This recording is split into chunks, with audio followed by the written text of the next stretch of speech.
Só que não é verdade. Por que diabo de acusação? Porque na Bíblia, ele começou o mal. Mas deixa eu abrir um parênteses aqui para fazer uma pergunta que muita gente faz.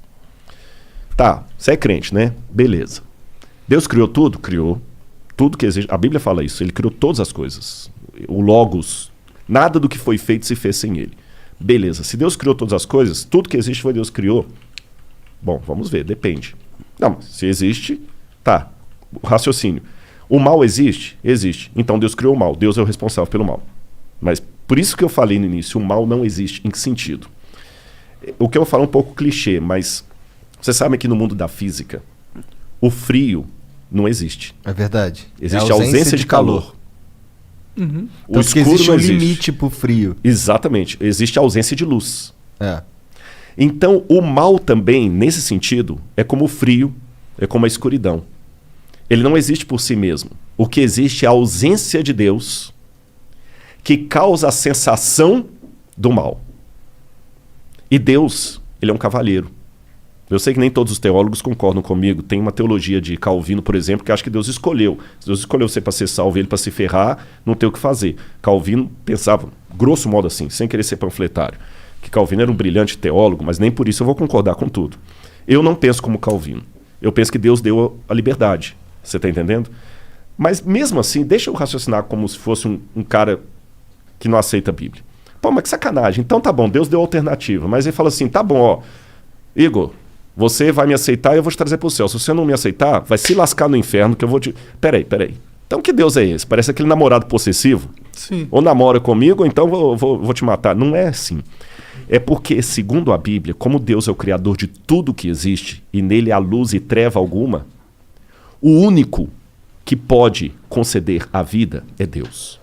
Então, quando Deus fala desesperadamente, meus filhos, aceitem-me, porque senão vocês vão se lascar, não é como o namorado possessivo que fala com o menino assim, ou namora comigo, senão eu vou pegar um revólver e vou te matar. Não é isso. Seria mais ou menos como se a água pudesse dizer para o peixe, fique em mim, peixe, senão você vai se lascar. Quando a água fala assim, não é porque a água é possessiva. Eu estou usando uma onomatopeia aqui, né? Uhum. Não é porque a água é possessiva, não é porque a água é namorada. É porque não dá para viver fora. É porque não dá para viver fora. Então, quando Deus apela, filhos, vivam em mim, porque senão vocês vão se lascar, é porque Ele nos ama. Eu não estou aqui para pregar, não é púlpito, mas isso faz parte da minha essência. Por isso que, para mim, um menininho me cumprimentando aqui do lado, cara, não é só eu simplesmente falar assim, pô, que legal, eu sou famoso. Não. O assunto que eu falo é arqueologia. É porque se o que eu falo for verdade, eu não posso ficar calado, Igor. Você está entendendo? E aquele lance que eu falei da cruz de Cristo, os romanos crucificaram milhares de pessoas. Mas aquela crucifixão de Jesus de Nazaré foi diferente. Por quê? Vou te falar por quê. Vou contar uma historinha para você. Um rei, vou responder igual Jesus. Jesus contava uma história, quando o pessoal perguntava. Um rei uma vez deu uma regra no reino dele. Ninguém pode roubar. Se alguém roubar, eu vou mandar arrancar os 2 olhos. Cara, funcionou, ninguém roubava. Você podia dormir com a porta aberta, o cara das trancas nem vendia tranca. Delegacia só quando era uma briga, assim. Até que um dia chegaram pro rei e falaram assim, majestade, nós pegamos um rapaz roubando aqui, a sua lei fala que tem que ter os 2 olhos arrancados. Ele falou, tudo bem, só que tem um problema, é o seu filho. É o príncipe. E aí? Vocês têm filhos? Tenho. Eu não tenho. O que você faria, monarca? Você é o rei. Se eu sou o rei, eu mando arrancar os olhos. E você, Igor? Bom, se eu sou o rei, se eu sou o Igor, eu ia apoiar. Não, minha filha não, irmão. Todo respeito aí. Eu perguntei de propósito. Mas se eu sou o rei... Você é o rei, Igor. E pai da sua filha ao mesmo tempo. Então, é que se eu sou o rei, eu preciso mandar arrancar os olhos, né? Você arrancaria mesmo da sua filha? Pensa nela agora. Cara, olha, se a gente quiser entrar nessa, eu forjaria a morte, eu executaria de mentira, exilaria a minha filha pra algum lugar, porque aí eu consigo manter o rei que pune quando alguém rouba e consigo salvar a vida da minha filha, só que eu não consigo manter ela perto de mim. Uhum. E teria uma coisa também. Você nunca ia poder olhar nos olhos da sua filha e falar, você tem um pai honesto. Verdade. Ah, mas por isso eu falaria. É porque o negócio do rei, de você não... É porque é um mau exemplo. porque aí você É. abre a permissão, Uhum. entendeu? E aí você vai ter Manda uma... se eu sou rei, manda lá pro STF lá no Brasil lá. Nem entra nisso porque eu não quero que o Flow tenha problemas. Nem eu. Bom, mas eu também não seria um rei que ia colocar roubo com perda de olho, né? Ah, funcionou. Ninguém roubava. Ah, mas funcionou porque é uma pena muito punitiva, mas poderia ser uma pena não tanto punitiva que também funcionaria, talvez, né? Posso, Bom, sei posso lá. dar a solução Vai. bíblica Diga. para responder a pergunta dele? Por Claro. quê? Esse rei falou o seguinte: palavra de rei não volta atrás. E ele tinha um dilema, porque se ele mandasse arrancar os olhos do filho, o pessoal falou assim: pô, esse cara não tem misericórdia nem do filho, quanto mais da gente. Uma mensagem bem forte. Bem forte. Se ele poupasse o filho, o pessoal também fala assim: pô, se fosse o filho da faxineira. Sabe o que ele fez? Ele falou o seguinte: como rei eu não posso voltar a palavra atrás. Mas como pai que ama, eu não tenho filho, tá, Monark? O Igor vai entender. O Igor tem mais autoridade para falar isso, que ele tem uma filha, eu não tenho. Tem duas. Tem duas. Como pai, eu também não posso negar a salvação para o meu filho que errou, mas está arrependido. São 2 olhos que a lei quer, são 2 olhos que a lei terá. Podem arrancar os meus olhos e deixa o meu filho. Quando o mal surgiu no universo, o mal existia... Tem um lance em filosofia que eu não quero... Vou tentar mastigar para ficar mais fácil. Vocês ouviram o Pondé aqui, com muito mais propriedade do que eu, que chama-se metafísica.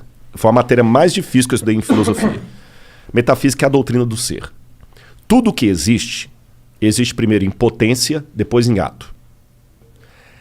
Eu não tenho filho, nem o Monark. Nossos filhos existem em potência.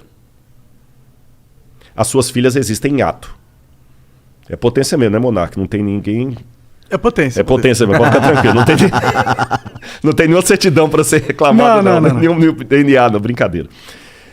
Então, os nossos filhos aqui existem em potência, porque eu posso ser pai, ele também pode. As suas não existem em potência, elas existem em ato, que elas já existem.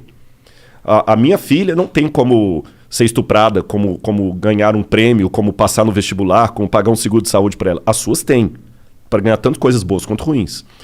O mal, como potência, passou a existir no universo a partir do momento em que Deus não obrigou nenhum filho a ser fiel a ele. Eu criei vocês e vocês estão livres. Só que sigam as minhas leis para que tudo dê certo. E aí, com a ruptura que houve no universo cósmica, a lei de Deus foi quebrada.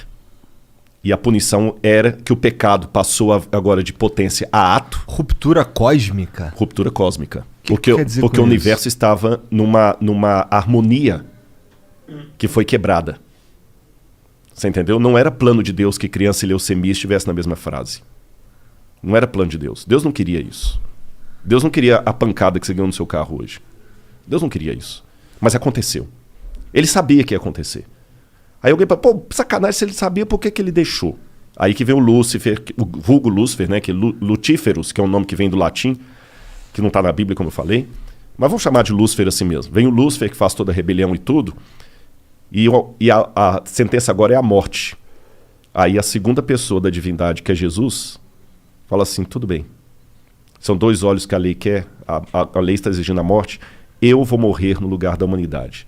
Então, na crença bíblica tradicional, o fato de Cristo morrer na cruz do Calvário, que não foi apenas um carinha que rebelou contra Roma, ele morreu a morte redentora. Por isso a gente chama de Cristo Redentor. Ele morreu no lugar do pecador. Ele que não era pecador morreu. Por isso que no Antigo Testamento sacrificava um cordeiro inocente para representar o Cristo. Ele morreu. E é graças à morte dele que hoje, se algum de vocês souber uma notícia ruim de morte, eu tenho algo de esperança para falar, concreta, real. Só uma notinha antes da gente continuar aqui, eu quero só botar agora, tudo que eu falo, eu gosto de pensar também com a cabeça do nosso ouvinte aí, que de repente não tem a base religiosa, que eu falo, esse cara tá falando tonteria, né? Se eu falasse aqui com vocês da teoria de Kardashev, que Kardashev foi um físico russo, respeitadíssimo, que criou a hipótese que existem civilizações muito avançadas, muito mais avançadas do que a nossa, e cada uma dessas civilizações, ela usa melhor a energia do universo deles. Faz sentido. Né? É o que está acontecendo com a gente, né? Exatamente. Devagarzinho. Só que ninguém viu essas civilizações. Uhum. Mas ele fala, existem, elas estão lá. E elas nos observam. Kardashev... Segundo a teoria do Kardashev. De que ano que ele viveu? O Kardashev é do início do século XX, 1920, 1930, moderno, por aí, até. é moderno.